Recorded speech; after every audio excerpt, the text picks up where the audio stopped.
Gaur egungo enpresa erantzukizuneko politikek, berariaz edo zeharka, ondasun eta zerbitzuen ekoizpenaren esparrua baztertzen dute.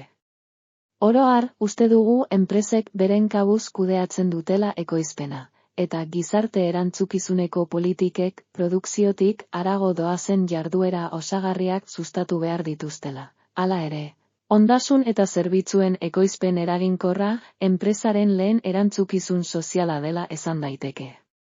Zalantzazkoa da pentsatzea enpresek, beren kasa, interes orokorrarekin bat datorren ekoizpen jarduera garatuko dutela. Gorabidean dauden herrialdeak errealitate horretaz oso kontziente dira, eta horren ondorioz, politika publiko aktiboak garatu dituzte enpresen produkzio jarduera bideratzeko eta sustatzeko, garapen ekonomikoaren eta interes orokorraren arabera.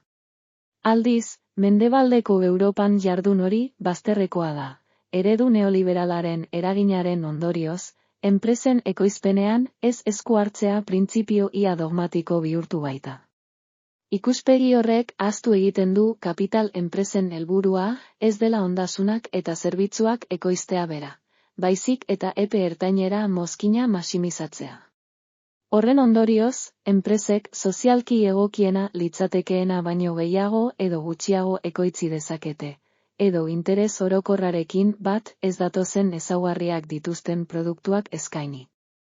Egoera horiek identifikatzea eta zuzentzea teknikoki konplexua da, eta zuhurtziaz egin behar da, baina horrek ez du justifikatzen botere publikoek ekoizpenaren orientazioan duten zereginari uko egitea.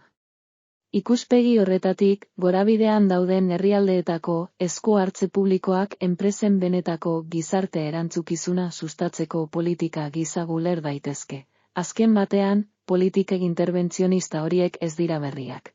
Gerraosteko Europan ere ezagunak izan ziren. Eredu neoliberala agortzen ari dela onartzeak, ziurrenik, gure politika publikoen ikuspegia berriro aztertzea ekarriko du.